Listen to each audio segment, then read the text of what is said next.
para as nossas crianças. Abre a sua Bíblia, por favor, em João capítulo 5, a partir do versículo 1. Eu vou usar a versão NVT. A NVT não, desculpa. Nova Almeida Atualizada, NAA. Isso, querido, garoto bom.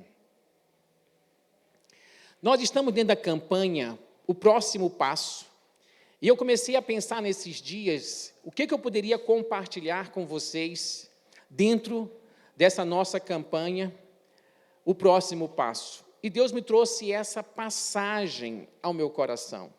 Existe uma série, gente, se vocês não assistiram ainda, é só baixar pelo celular, e se o seu celular, se a televisão for uma... Como é o nome da televisão?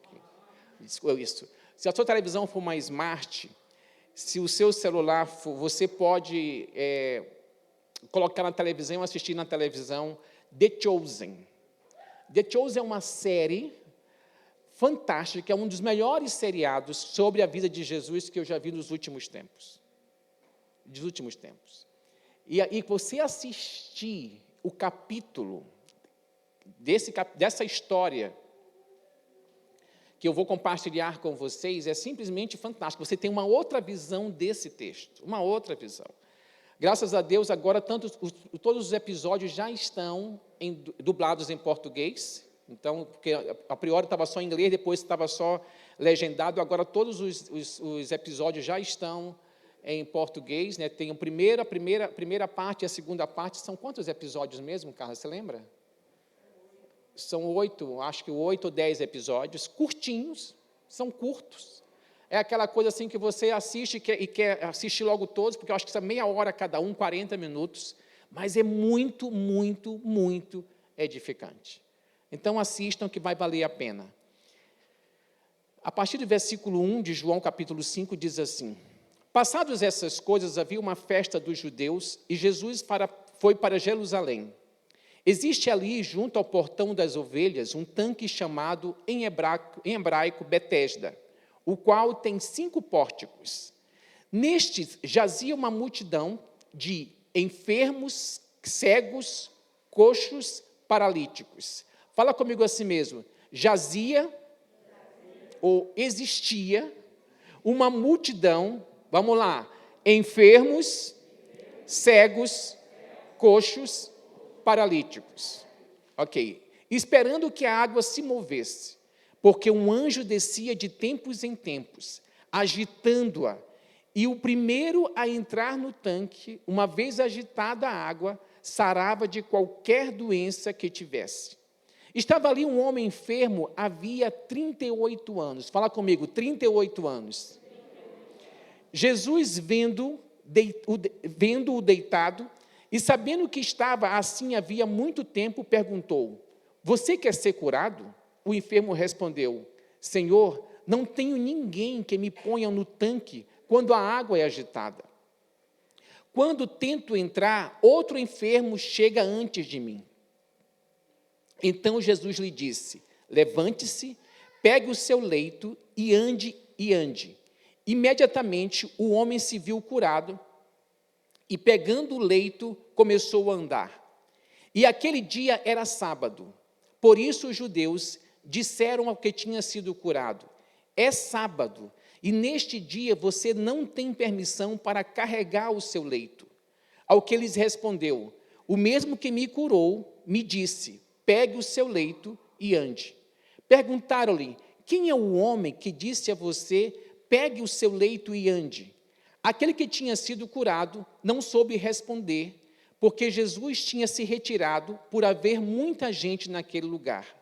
Mais tarde, Jesus o encontrou no templo e lhe disse: Olhe, você foi curado, não peque mais, para que não lhe aconteça coisa pior. O homem se retirou e disse aos judeus que tinha sido Jesus quem o havia curado. E por isso os judeus perseguiram Jesus, porque fazia essas coisas no sábado. Mas Jesus lhe disse: Meu Pai trabalha até agora, e eu trabalho também. Por isso os judeus cada vez mais queriam matá-lo, porque além de desrespeitar o sábado, também dizia que Deus era seu próprio Pai, fazendo-se igual a Deus. Senhor, nós queremos colocar a Tua palavra diante de Ti. Nós sabemos, Espírito Santo, que é o Senhor que nos guia a toda a verdade. Nós sabemos que é o Senhor, que revela essas verdades ao nosso coração. E nós queremos Te pedir, ó Espírito Santo, que o Senhor faça isso neste momento. Tenha liberdade de poder revelar essas verdades ao nosso coração. Tenha liberdade, Senhor, de trazer uma revelação ao nosso espírito, que toda prisão na mente seja removida no nome de Jesus, e que todo pensamento seja levado cativo à obediência de Cristo, no nome de Jesus. Posso ouvir o seu amém? Eu dei o nome daquilo que eu vou compartilhar com você como casa de misericórdia. Você precisa entender o que é casa de misericórdia. É o significado da palavra Betesda.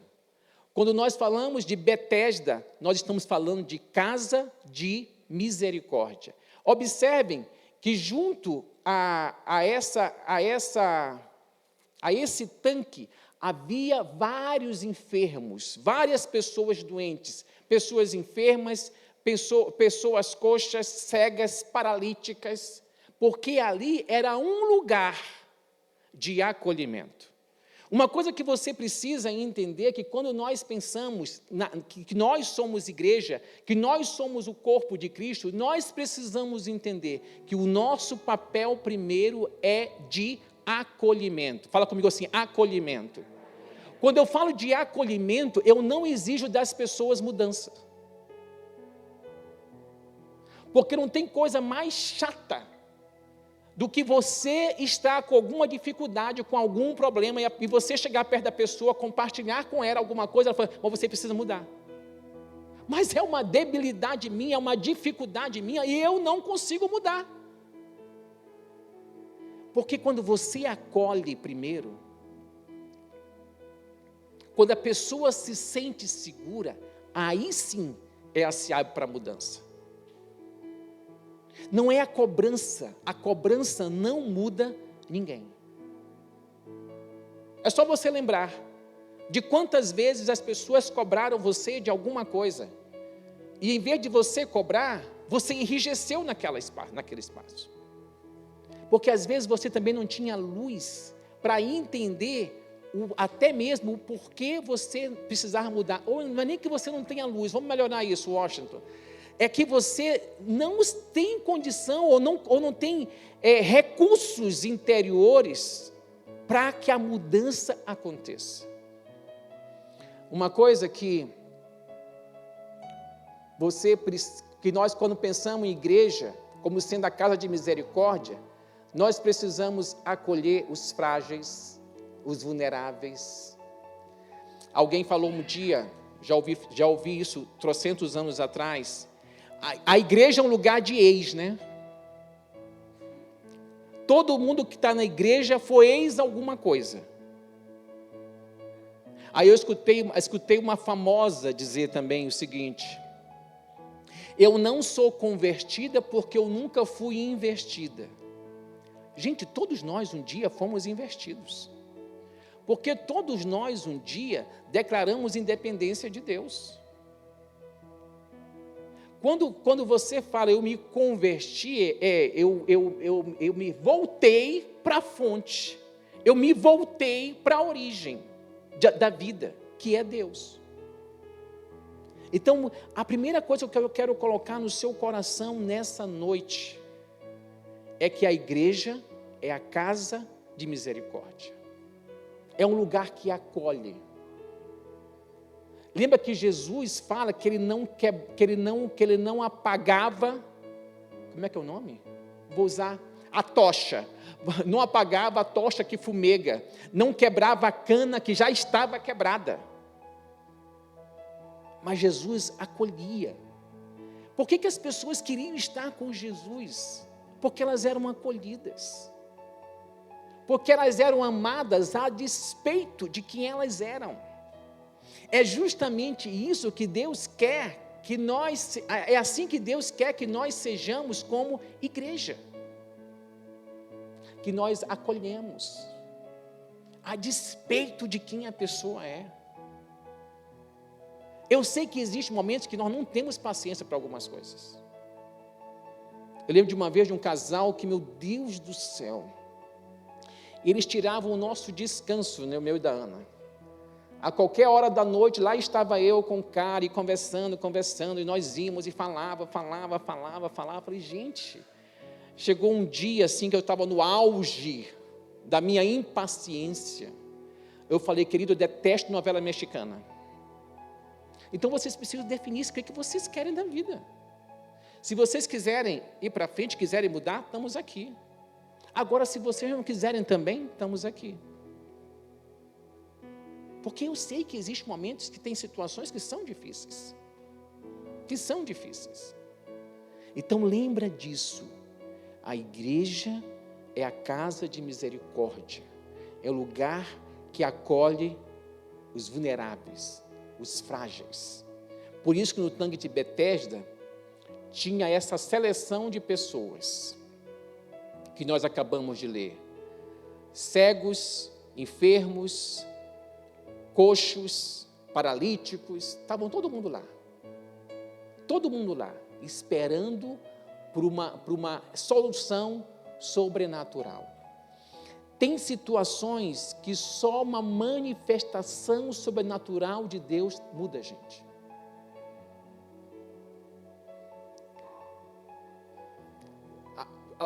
O maior recurso que os homens têm, que hoje nós temos, não muda o coração humano. Quem muda o coração humano é uma ação sobrenatural de Deus. E é interessante que a Bíblia fala que esse homem estava enfermo há 38 anos. E Jesus, vendo, deitado, e sabendo que ele estava assim havia muito tempo, perguntou. O que Jesus perguntou a esse homem? Jesus vira para ele e pergunta para ele: você quer ser curado? Imagina alguém há 38 anos doente, e você chegando para a pessoa e falando para ela: você quer ser curada? Parece que a resposta é óbvia, né? Claro que sim. Mas essa pergunta, ela foi uma pergunta, ou ela é uma pergunta crucial para se fazer às pessoas. Porque tem pessoas que não querem sair de onde elas estão. Tem pessoas que não querem ser curadas. Tem pessoas que não querem ser transformadas. Porque a mudança, fala comigo assim, a mudança exige responsabilidade. A mudança exige responsabilidade, gente. A mudança exige que você saia do A para ir para B. E uma coisa também importante, olha a resposta deste homem para Jesus no versículo 7. A queixa desse homem para Jesus. O enfermo respondeu: Senhor, não tenho ninguém que me ponha no tanque quando a água é agitada. Quando tento entrar, outro enfermo chega antes de mim. O que esse homem estava dizendo para Jesus? Ninguém me ajuda. Sabe? Estou sozinho. Estou na pior. Existem situações que nós terminamos colocando a culpa nas pessoas. Eu sou assim porque os meus pais fizeram isso, fizeram aquilo outro. Eu sou assim porque a minha família fez isso, assim, assim, assim. Jesus não perguntou para ele se as pessoas ajudavam ou não a ele. Jesus perguntou para ele: você quer ser curado? Nós estamos num momento onde, eu quero fazer esse parêntese, onde as pessoas estão muito sozinhas. Muito sozinhas.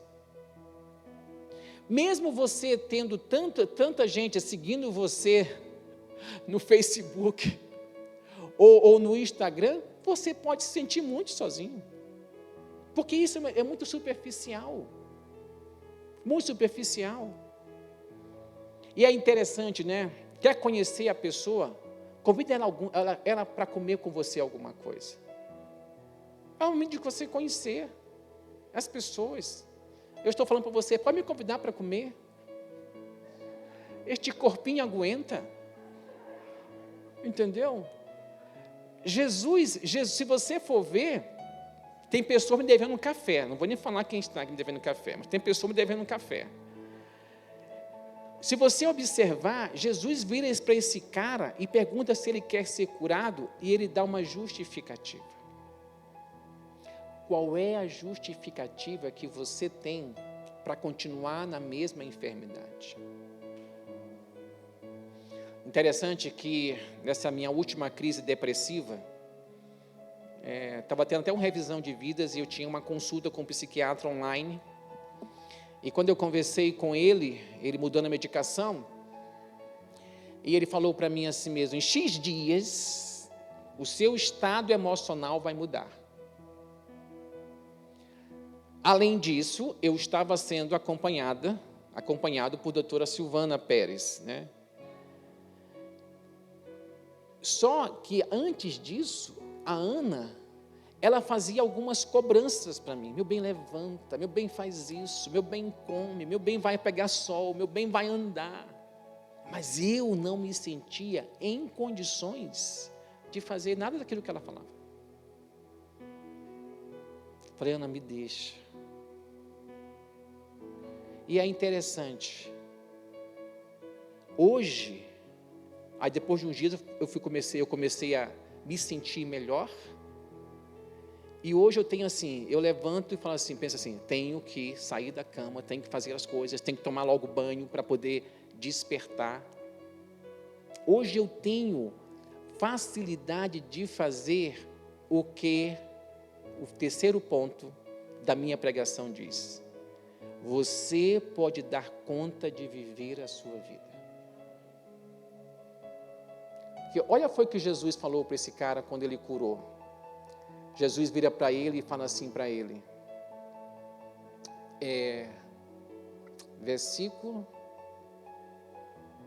o enfermo respondeu, Senhor, não tenho ninguém que me ponha no tanque quando a água é agitada, quando tento entrar, outro enfermo chega antes de mim. Então Jesus lhe disse, levante-se, pegue o seu leito e ande. O que diz aí? Imediatamente o homem se viu curado, e pegando o seu leito, para lá gente, me perdi aqui, deixa eu ir ali, imediatamente o homem se viu curado e pegando o leito começou a andar, e aquele dia era sábado. O que aquele homem teve que fazer? Pegar o seu leito. Pegar o seu leito, vamos supor, o leito naquela época, a melhor maneira de você ir entender, é como se fosse um colchonete, que você pode enrolar, pegar e botar debaixo do braço e ir embora. Mas pegar o leito era assumir o controle da sua vida, da sua existência. Ele fala assim, pega teu leito e anda. Assuma o controle, a responsabilidade pela sua vida. A responsabilidade pela sua história. Nós precisamos, às vezes, devolver o controle da vida para as pessoas. Existe um videozinho, um Reels, que está um garotinho com controle na mão, né? Apontando para o outro. Aí fala assim, o que esse controle faz? Ele aperta, aí vai, aí o garotinho começa a pular, né? Então tem horas que nós estamos com controle, e a gente aperta na vida das pessoas, faz isso, faz aquilo outro. Se nós não entregarmos o controle na mão das pessoas, elas não vão assumir a responsabilidade delas, da vida delas. Então tem horas que você precisa entender, pai e mãe,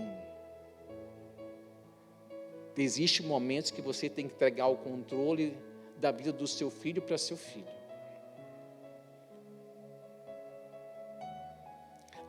Nem marido, nem mulher pode ter controle sobre a vida do outro. A mulher até tenta, né, homens? A mulher até tenta, mas a gente resiste. A mulher até tenta, mas a gente resiste. Porque, gente, para a gente se relacionar bem um com o outro, não dá para ninguém ter o controle sobre a vida de ninguém. Não dá. Então Jesus vira para ele e fala assim: você dá conta da sua vida, vai viver a sua vida.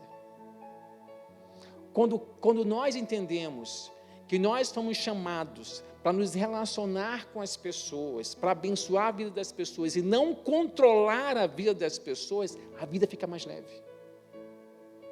Às vezes nós ficamos muito pesados porque nós queremos controlar tudo. Controlar tudo. Aí fica muito difícil. Muito difícil. Tem gente que fala assim: estou cansado. Aí você vai perguntar para a pessoa, fala: meu Deus, ela controla o mundo. Ou ele controla o mundo. Tem que estar cansado.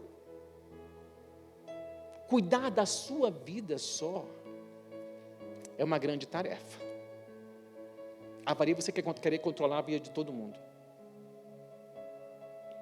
Jesus vira para esse homem e fala assim para ele: levante-se, pegue o seu leito e ande. Olha o que diz o texto ainda. Imediatamente o homem se viu curado, e pegando o leito, começou a andar. Começou a andar.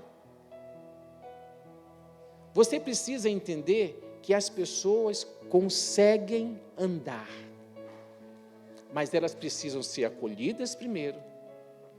Você precisa saber as perguntas certas para fazer para elas. E você precisa entregar a elas a responsabilidade sobre a vida delas. Você sabe quais são as perguntas cruciais que talvez você precise fazer para você mesmo? Qual é a pergunta crucial que você tem que fazer para você? Qual é a pergunta crucial que você tem que fazer para o seu esposo, para a sua esposa, para os seus filhos, para os seus pais? Qual é a pergunta crucial? Observa que Jesus não se importou com a desculpa daquele homem. Porque nós temos boas desculpas. Boas desculpas. Muito boas desculpas. Mas Jesus sabia que aquele homem precisava de uma ação sobrenatural de Deus sobre a vida dele. Por último,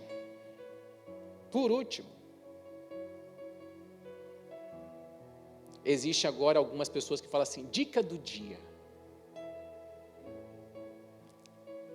A dica do dia de Jesus para esse homem, a partir do versículo 14. Mais tarde, Jesus o encontrou no templo e lhe disse: olhe, você foi curado, não peque mais, para que não lhe aconteça coisa pior. Jesus estava sinalizando para aquele homem que a doença que levou ele a ficar 38 anos prostrado foi cometida por um pecado. E Jesus vira para ele assim mesmo: vai e não peques mais, para não acontecer coisa pior. Fala comigo assim: vigia. Nós somos tendentes a ter recaídas, gente. Por isso que eu tenho que vigiar. Eu tenho que saber qual é ou quais são os meus limites e observá-los. Porque se eu não observá-los, eu vou cair novamente. Eu estou lidando com a depressão e eu tenho que observar limites para não afundar. Porque quando eu não observei limites, afundei. Então eu tenho que observar para não afundar. Manter minha medicação, meu contato com o psiquiatra se alguma coisa errada acontecer, a terapia, procurar ter uma vida saudável, por isso as trilhas, porque é uma coisa que me dá energia, que me dá prazer, Você tem que ter alguma coisa que traga para você prazer na vida. E é interessante, preciso confessar para vocês, trilha para mim atualmente é que nem a bicicleta por Paulo. Se eu não fizer, eu vou passar mal. Então eu tenho que fazer. Tem que levantar. Tem alguns jovens aqui nessa igreja, gente, que eu me sinto mais jovens do que eles. Tem um tal de Mateus, que misericórdia, já é a segunda vez que eu convido ele para a trilha, a criatura não vai, não ata, nem desata, gente. 5 horas da manhã, manda uma notícia, um recado, não posso ir, não vou. Ou seja, prefiro ficar dormindo. Mas assim, procure alguma coisa que lhe dê prazer de viver, de existir. É interessante que Jesus sinaliza para ele, não peque mais, para que não lhe aconteça coisa pior. Quem gosta de viver com limites, levante a mão. Ninguém levantou a mão, uma pessoa levantou a mão, né? Mas eu sei que muita gente não gosta de viver com limite, mas se você for observar, uma vida saudável tem limite, gente. Tem limite. Uma vida saudável tem limite. Uma vida de sucesso tem limite. Entende? É gostoso? Não. Mas é necessário. Ixi, não é gostoso, mas é necessário.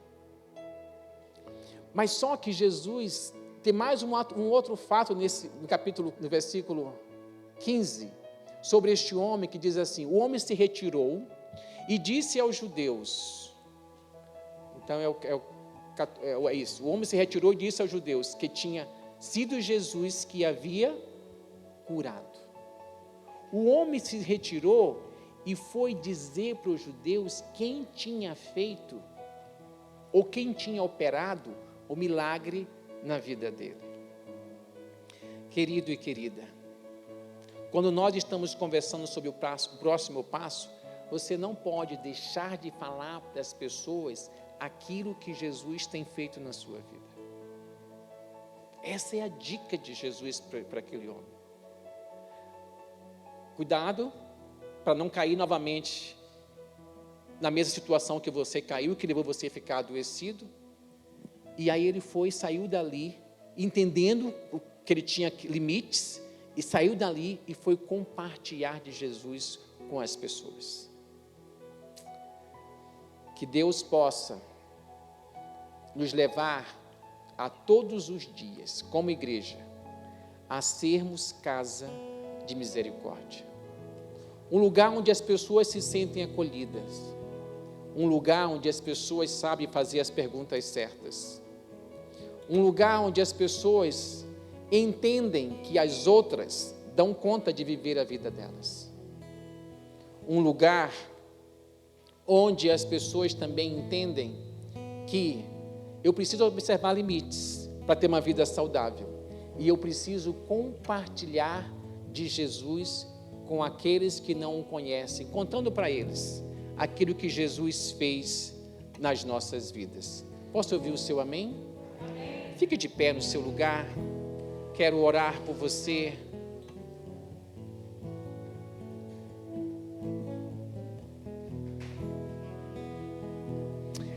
Senhor, em nome de Jesus, nós queremos colocar a Tua palavra diante de Ti mesmo. Nós entendemos, Pai, que o desejo do Teu coração é que nós, como igreja, funcionemos como uma casa de misericórdia, como um lugar onde as pessoas se sentem acolhidas. Por isso, Senhor, tira de nós tudo aquilo que pode nos impedir de acolher aqueles, ó Deus, que precisam ser acolhidos, Pai. Tira do nosso coração, Senhor. Nos torna cada vez mais pessoas livres, Senhor, para amar com o Teu amor. Nos ensina a fazer as perguntas cruciais. Nos ensina a fazer as perguntas certas, Pai.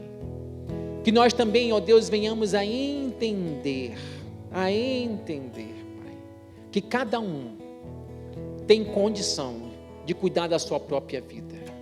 Mesmo que nós venhamos a cooperar com essas pessoas, como Jesus fez com este homem, dando condições de andar, dando condições de seguir, dando condições de avançar, porque esse é o nosso papel como igreja, de dar condições às pessoas de avançar no conhecimento do Senhor, de dar condições às pessoas, ó Pai, de viver os sonhos do Senhor, Pai. Oh Deus, oh Deus. Visita o coração daqueles que estão aqui, daqueles que estão nos acompanhando pela internet, Pai. Se existe alguém que acha que não dá conta de viver, que não consegue assumir a responsabilidade sobre a própria vida, que não consegue viver, ó Deus, os seus sonhos, ó Deus, em nome de Jesus, que a graça do Senhor, que o poder do Senhor seja ministrado agora, Senhor, sobre esse coração, Pai, no nome de Jesus, Pai. Manifesta o teu poder, manifesta o teu poder, manifesta o teu poder, manifesta a tua glória, Pai, manifesta a tua glória. Oh Deus, que haja luz sobre nós, luz para observarmos os nossos limites, luz para observarmos, Pai, como continuar em pé, luz, Senhor, para que cada um de nós sejamos boca do Senhor, dizendo às pessoas aquilo que o Senhor fez por nós e em nós. Rogamos assim, Senhor, pela ação do Senhor, no nome de Jesus, no nome de Jesus.